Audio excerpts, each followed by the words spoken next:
Welcome to two tales. जंगल का नन्हा राजा और सच्चाई की ताकत। बहुत समय पहले की बात है।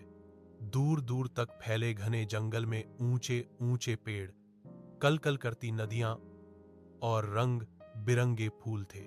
उस जंगल में तरह तरह के जानवर खुशी खुशी रहते थे। उसी जंगल में एक नन्हा सा शेर रहता था जिसका नाम था वीरू।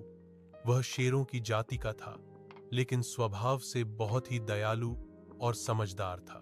वीरू को लड़ाई झगड़ा बिल्कुल पसंद नहीं था। वह हमेशा जंगल में घूम घूम कर छोटे जानवरों की मदद करता रहता था।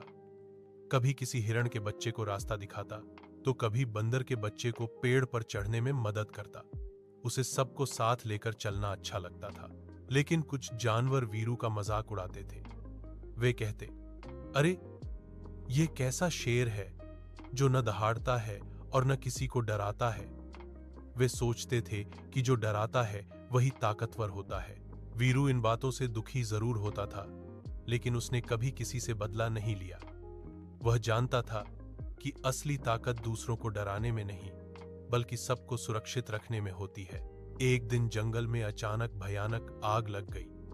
तेज हवा के साथ आग फैलने लगी, पेड़ जलने लगे, धुआं चारों तरफ छा गया और जानवर डरकर इधर उधर भागने लगे। छोटे जानवर रोने लगे और बड़े जानवर भी घबरा गए। जंगल का बूढ़ा राजा शेर बहुत बीमार था। वह अपनी गुफा से बाहर भी नहीं निकल पा रहा था। जंगल में अफरा तफरी मच गई। तभी वीरू ने हिम्मत जुटाई। वह एक ऊंची चट्टान पर चढ़ गया और जोर से आवाज लगाई, सब जानवर मेरी बात सुनो, डरने से कुछ नहीं होगा। हमें मिलकर इस आग से जंगल को बचाना होगा। सब जानवर चौंक गए।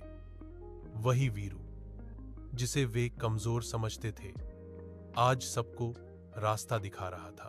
वीरू ने हाथी से कहा, तुम नदी से पानी लाओ और आग पर डालो।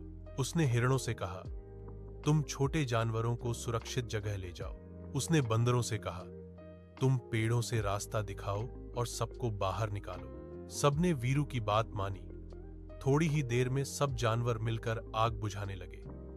हाथियों ने सूंड से पानी डाला, बंदरों ने रास्ता दिखाया और हिरण बच्चों को सुरक्षित जगह पहुंचा रहे थे। कुछ समय बाद आग बुझ गई। जंगल फिर से शांत हो गया।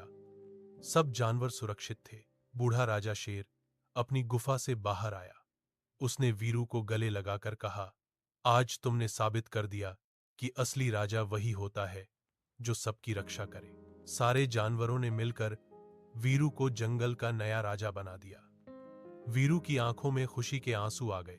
वीरू ने कहा, मैं वादा करता हूं कि मैं हमेशा इस जंगल की रक्षा करूंगा और सबको साथ लेकर चलूंगा। उस दिन से वीरू को जंगल का नन्हा राजा कहा जाने लगा। कहानी की सीख, असली ताकत दया, समझदारी और साहस में होती है।